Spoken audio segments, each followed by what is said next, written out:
नमस्कार, मी वैष्णवी राऊत. साम टीव्हीच्या बातमीपत्रामध्ये आपल्या सगळ्यांचं स्वागत आहे. आज गुढीपाडवा आहे, म्हणजेच मराठी नववर्ष आहे आणि याच निमित्तानं राज्यभरात एक वेगळाच उत्साह दिसतोय. प्रत्येक जण आपापल्या परीनं हा सण साजरा करतोय. शोभायात्रांचं आयोजन तर या दिवशी केलंच जातं आणि विशेष लक्ष हे शोभायात्रांकडे असतं.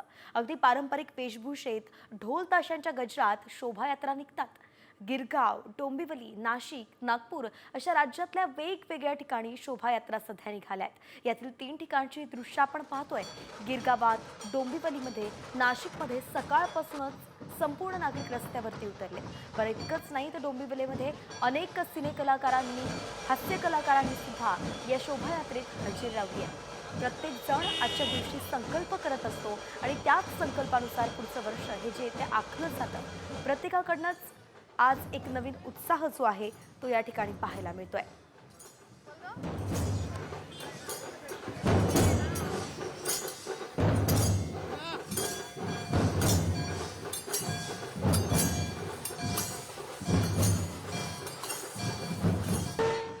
गुढीपाडव्याच्या दिवशी संकल्प तर केला जातो, मात्र या दिवशी या मुहूर्तावरती सोनं चांदी खरेदी सुद्धा मोठ्या प्रमाणात केली जाते आणि हीच खरेदी मोठ्या प्रमाणात होण्याची शक्यता वर्तवली जाते.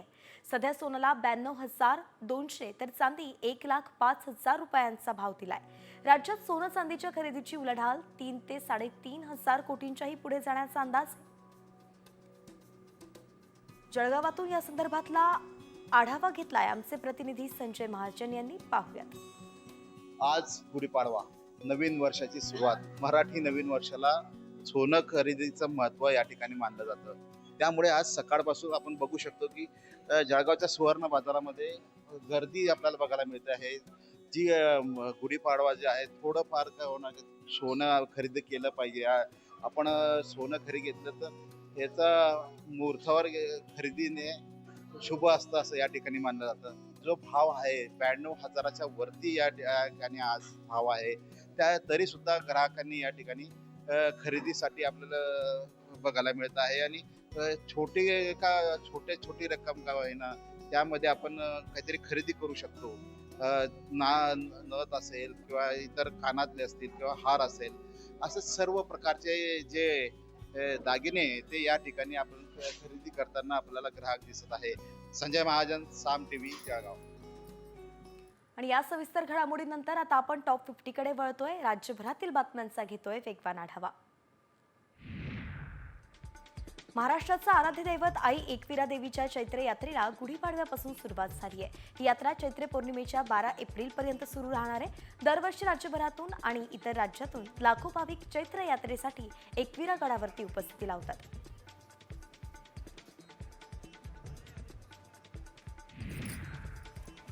अकोल्यात गुढीपाडवा आणि ईदनिमित्त अकोला पोलीस दलानं शहरातल्या प्रमुख मार्गांवरती पथसंचलन केलंय. रमजान ईद उत्सव शांततेत होण्याच्या पार्श्वभूमीवरतीच अकोला पोलीस विभागानं गांधी रोड, टिळक रोड, कोतवाली मार्ग यावरून मुख्य मार्गावरती पथसंचलन केलं.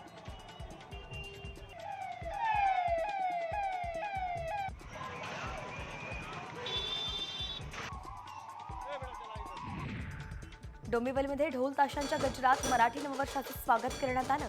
दरम्यान डोंबिवलीतील या शोभायात्रेत अनेक मराठी कलाकारांनी हजेरी लावली होती. ढोल ताशांचा गजर, लेझिम पथक आणि त्यासोबत पारंपरिक पेहरावात तरुण वर्ग सहभागी झालेला पाहायला मिळाला.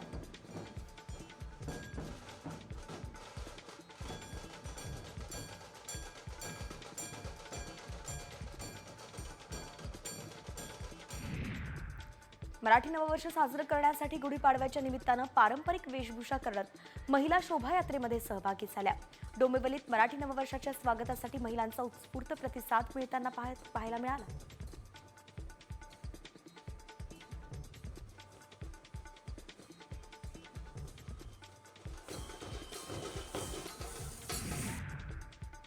गुढीपाडव्याच्या निमित्तानं वर्षाचं स्वागत मोठ्या जल्लोषामध्ये केलं जात आहे. मुंबईतील गिरगावामध्ये पारंपरिक पद्धतीनं शोभायात्रा काढण्यात आली आहे. यंदाच्या या शोभायात्रेमध्ये मराठी भाषेला अभिजात भाषेचा दर्जा मिळाल्यानंतर माय मराठी ही थीम करण्यात आली.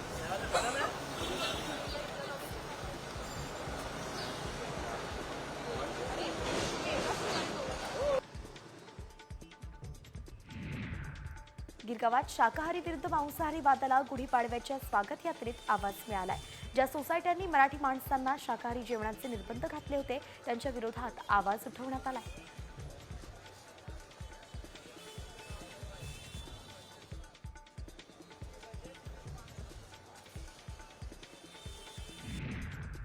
आज हिंदू नववर्षानिमित्त तसंच गुढीपाडव्याच्या निमित्त ठाण्यातील कोपिनेश्वर न्यासाच्या वतीनं शोभायात्रा काढण्यात येते आहे. राज्याचे उपमुख्यमंत्री एकनाथ शिंदे यांच्या हस्ते कोपिनेश्वराच्या पालखीचं पूजन केल्यानंतर पालखीला सुरुवात झाली.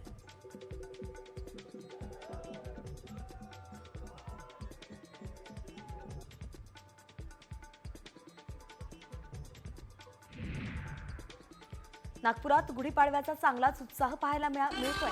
सकाळी पहाटे नागपुरात 8 रस्ता चौकात मुख्य रस्त्यावरती शोभायात्रा निघाली. ढोल ताशा पथकानं उत्साहात ढोलवादन केलं तर तरुणाईचा उत्साह सुद्धा यावेळी पाहण्यासारखा होता.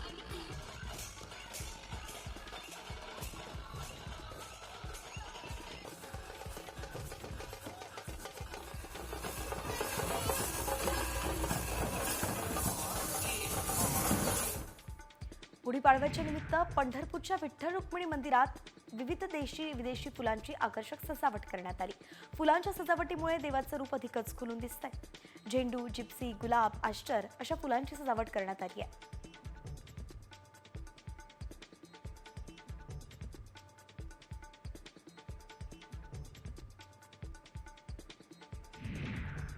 गुढीपाडव्यानिमित्त सांगलीत सूर पहाटेचे या कार्यक्रमाचं आयोजन करण्यात आलंय.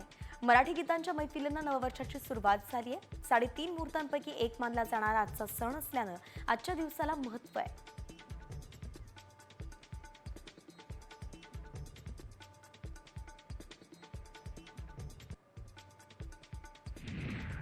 महाराष्ट्राची कुलस्वामिनी आई तुळजाभवानी मातेच्या मंदिरात परंपरेनुसार गुढीपाडवा सण साजरा करण्यात आला. देवीची शिवकालीन दागिने घालून अलंकारिक पूजा करण्यात आली. देवीची पहाटे 4 वाजता आरती करून तुळजाभवानी मंदिराच्या शिखरावरती विधिवत पूजा करून गुढी उभारण्यात आली.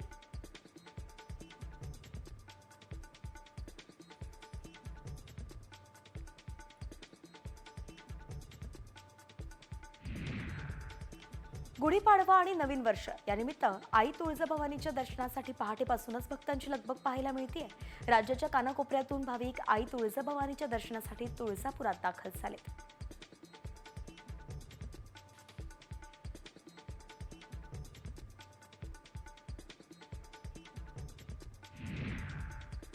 गुढीपाडव्याच्या निमित्तानं आज पंढरपूर इथल्या श्री विठ्ठल रुक्मिणी मंदिरात आणि गाभाऱ्यात विविध फुलांची आकर्षक सजावट करण्यात आली आहे. फुलांच्या सजावटीमुळे विठुरायाचा गाभारा मनमोहक दिसतोय. विविध देशी विदेशी फुलांच्या सजावटीमुळे देवाचं रूप अधिकच खुलून दिसतंय.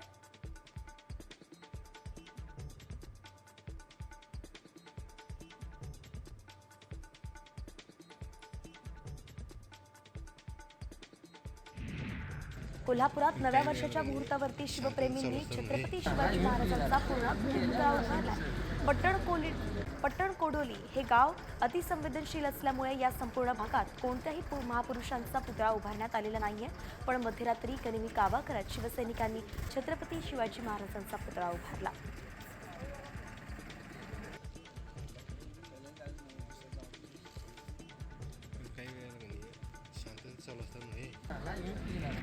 मुलुंड पश्चिममध्ये जलवाहिनीला गळती लागलेली आहे. विभागातील काही भागात यामुळे पाणीपुरवठा विस्कळीत झालाय. पालिकेच्या वतीनं जलवाहिनी दुरुस्तीचं काम युद्धपातळीवरती सुरू आहे.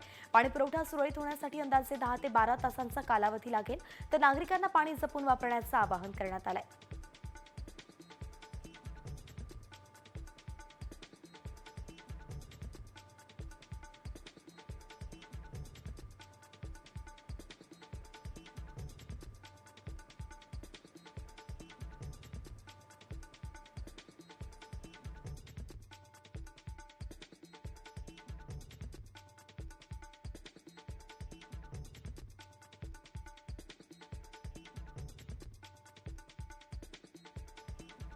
मुंबईतील विविध मैदानांच्या स्वच्छतेसाठी मुंबई पालिका एक विशेष स्वच्छता मोहीम राबवणार आहे. पालिकेच्या मालकीच्या नसलेल्या मैदानांमध्ये सुद्धा 1 ते 4 एप्रिल दरम्यान स्वच्छता मोहीम राबवली जाईल. पुढील आठवड्यापासून शाळांचेही स्वच्छतेचं विशेष मोहीम ते हाती घेणार आहेत.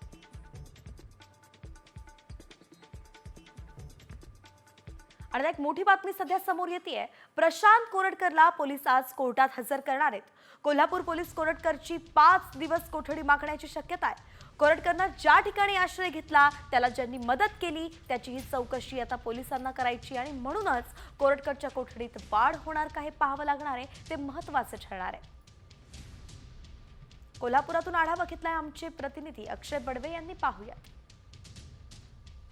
त्याबद्दल अवमानकारक वक्तव्य केल्याप्रकरणी तसंच इतिहास संशोधक इंद्रजित सावंत यांना धमकवल्याप्रकरणी प्रशांत कोरटकर यांना आज पुन्हा एकदा कोल्हापूर सत्र न्यायालयात हजर करण्यात येणार आहे. त्यांची पोलीस कोठडी जी 3 दिवसाची दिली होती ती आज संपते. त्यामुळे पुन्हा एकदा कोरटकर यांना सकाळी 11 वाजेपर्यंत याच कोल्हापूर सत्र न्यायालयात हजर केलं जाईल.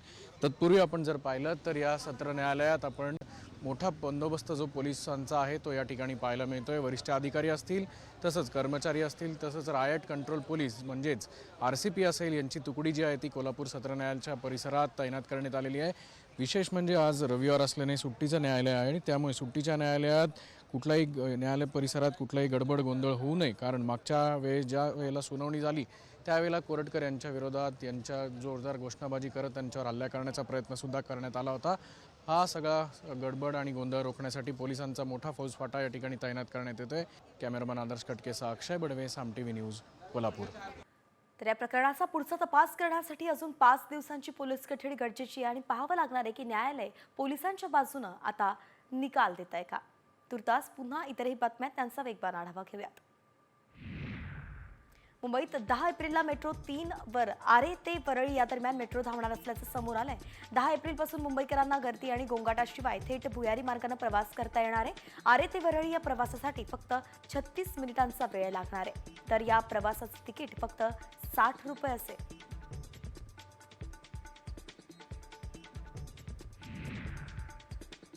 उन्हाळी सुट्टीत प्रवाशांची गैरसोय दूर करण्यासाठी जादा ST गाड्या सोडण्याचा निर्णय रायगड परिवहन विभागातर्फे घेण्यात आलाय.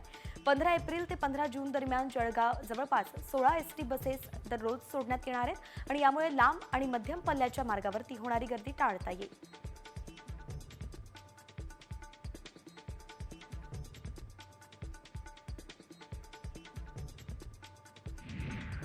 रमजान ईदमुळे मुंबई शहरात मोठ्या प्रमाणात रहदारी असते. ही बाब लक्षात घेऊन दरवर्षीप्रमाणे यंदाही बेस्टच्या जादा बस गाड्या चालवण्यात येणार आहेत. यावर्षी ईदच्या दिवशी 128 जादा बस चालवण्यात येणार असल्याचा आराखडा तयार करण्यात आलाय. प्रवाशांनी या सुविधेचा लाभ घ्यावा असं आवाहन बेस्ट उपक्रमातर्फे करण्यात आलंय.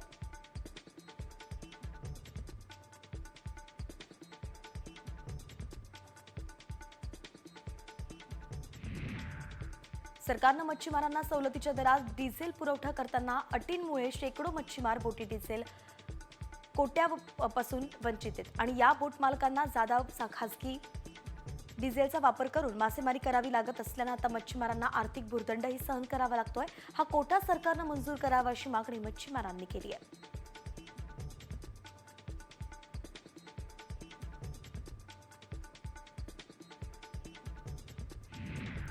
कुणाल कामरा विरोधातील 3 गुन्हे खार पोलिसांकडे वर्ग करण्यात आलेत. या प्रकरणी खार पोलीस ठाण्यात यापूर्वीच एक गुन्हा दाखल झालाय. त्यात शिवसेनेचे आमदार बुर्जी पटेल तक्रारदार आहेत. सर्व गुन्ह्यांचा तपास आता एकत्रित करण्यात येतोय.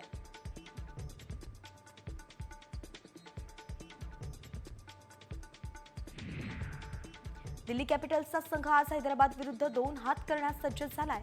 पण ही लढाई त्यांच्यासाठी सोपी नसणार आहे. एकूणच सामना चुरशीचा होईल अशी शक्यता आहे.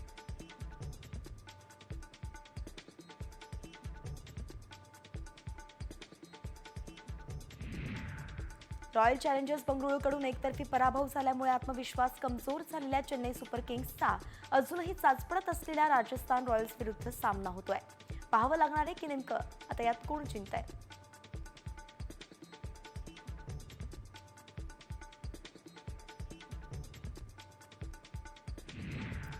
मुंबई इंडियन्सला सलग दुसऱ्या पराभवाला सामोरं जावं लागलंय.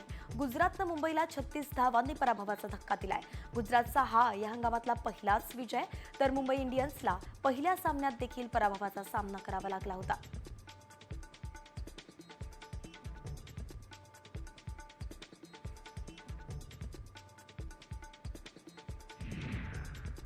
आशिष नेहरा नेहमीच गुजरातच्या सामन्यावेळी बाउंड्री लाईनजवळ सक्रिय दिसतो. तो तिथून खेळाडूंना काही ना काही संदेश देताना दिसतो. दरम्यान कालच्या सामन्यात सलग विकेट्स गेल्यानं आशिष नेहराचा पारा चढलेला दिसला. तो रागानं मैदानाकडे हात करत ओरडताना दिसला आणि त्याचा व्हिडिओही सध्या व्हायरल होतोय.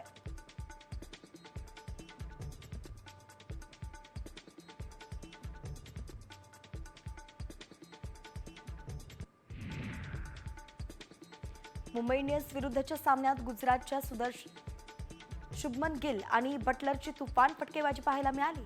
बटलरनं 24 चेंडूंमध्ये 39 धावांनी खेळी केली, तर शुभमननं 41 चेंडूत 4 चौकार आणि 2 षटकारांसह 63 धावा केल्या.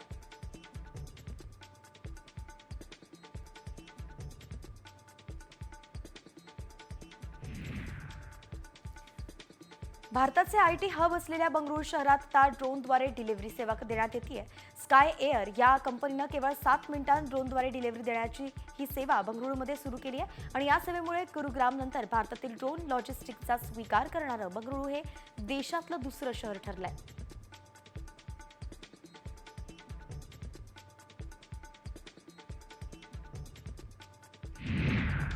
विधानसभा निवडणुकीतील पराभवानंतर बच्चू कडू पहिल्यांदाच राज्यभरातील प्रहार कार्यकर्त्यांशी संवाद साधतायत. बच्चू कडूंनी आयोजित केलेल्या प्रहारच्या मेळाव्याला राज्यभरातील प्रहारचे पदाधिकारी मोठ्या संख्येनं उपस्थित राहणार आहेत. तर आगामी पालिका निवडणुकीसंदर्भात कडू कार्यकर्त्यांना मार्गदर्शन करतील.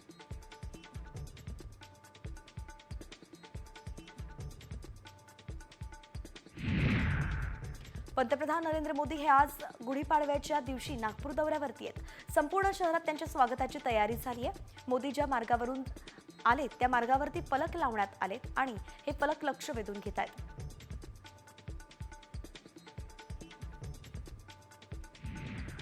मनसेचा आज गुढीपाडवा मेळावा दादरच्या शिवाजी पार्क मैदानावरती पार पडणार आहे. मनसेकडून जय्यत तयारी करण्यात आली आहे. तर मनसेच्या या पत्रिकेवरती दोन्ही ठाकरेंचे फोटो असल्यानं दोन्ही बंधू एकत्र येणार का अशा चर्चाही रंगल्या आहेत. आजच्या मेळाव्यात राज ठाकरे नेमकं काय बोलणार याकडेही लक्ष आहे.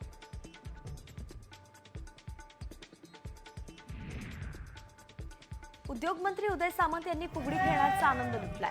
पुण्यामध्ये आयोजित एका कार्यक्रमात उदय सामंत यांनी हजेरी लावली. यावेळी नाना भांगिरे आणि उदय सामंत यांनी फुगडी खेळत आनंद साजरा केलाय. सामंत भजनातही दंग झाल्याचं पाहायला मिळालं.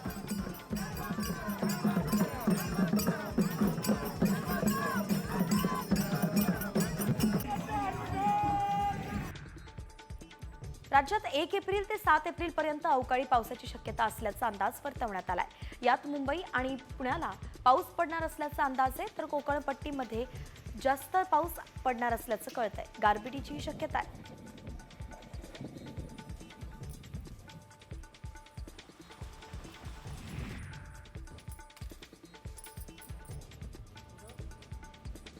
वसई विरार शहरात पावसाळ्यात पूर परिस्थिती समस्या निर्माण होऊ नये यासाठी पालिकेकडून एप्रिलपासून नाले सफाईच्या कामाला सुरुवात केली जाणार आहे. यांत्रिक पद्धत वापरून ही सफाई पावसाळ्याआधीच पूर्ण केली जाणार आहे आणि यासाठी यावर्षी पालिकेनं 24 कोटींची तरतूद केली आहे.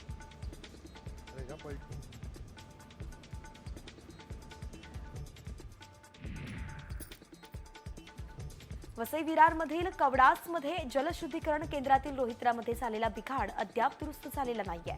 परिणामी पुढील 2 दिवस MMRDA कडून होणारा पाणीपुरवठा बंद राहणार आहे. त्यामुळे वसईकरांना गुढीपाडवा देखील पाण्याविना साजरा करावा लागणार आहे. उपाययोजना म्हणून पालिकेनं टँकरनं पाणीपुरवठा सुरू केलाय.